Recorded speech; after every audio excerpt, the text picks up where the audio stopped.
Bonsoir et bienvenue dans le Nord à Esquelbecq, le village que vous avez élu. Ambiance festive sur la plage du village d'Esquelbecq. Un an après avoir été élu village préféré des Français, cette perle des Flandres est de nouveau sous les feux des projecteurs avec la présence du maître de cérémonie Stéphane Bern.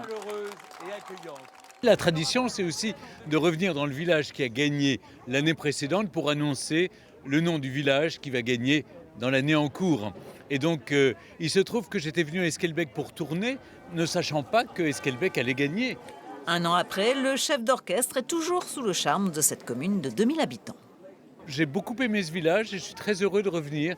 J'aime à la fois son patrimoine, j'aime à la fois l'authenticité, la chaleur des habitants. Son patrimoine, comme le château d'Esquelbecq, un monument à part entière de la Flandre qui a pleinement bénéficié de cette distinction reçue par le village. On a eu forcément beaucoup plus de public. On est monté à autour de 14 000 visiteurs, alors qu'on était à 5 000 avant, l'année précédente. Ça nous a permis évidemment d'avoir une billetterie plus importante, mais également de nous structurer un petit peu, de structurer le projet, d'essayer d'avoir un meilleur accueil et d'apporter un projet qui soit irréprochable ou en tout cas qui réponde aux attentes.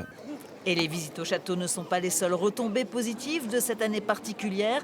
Le commerce local a lui aussi connu un afflux de touristes. Le défi qu'on a su relever il y a un an, ça nous a vraiment ramené beaucoup de monde dans les commerces, chez nos acteurs culturels. Et ça a vraiment été une année de bonheur. Un an après ce titre, l'émotion est toujours aussi palpable pour les habitants. Toute la famille est née ici. Mes enfants sont ici aussi. Tout le monde est de père en fils et d'arrière-grand-père. Et quand je vois qu'on a été choisi comme village préféré des Français, ça me touche. Et à quelques heures de la proclamation du village vainqueur de cette édition 2024, le suspense reste entier pour les habitants de Mers-les-Bains, représentants de la région des Hauts-de-France.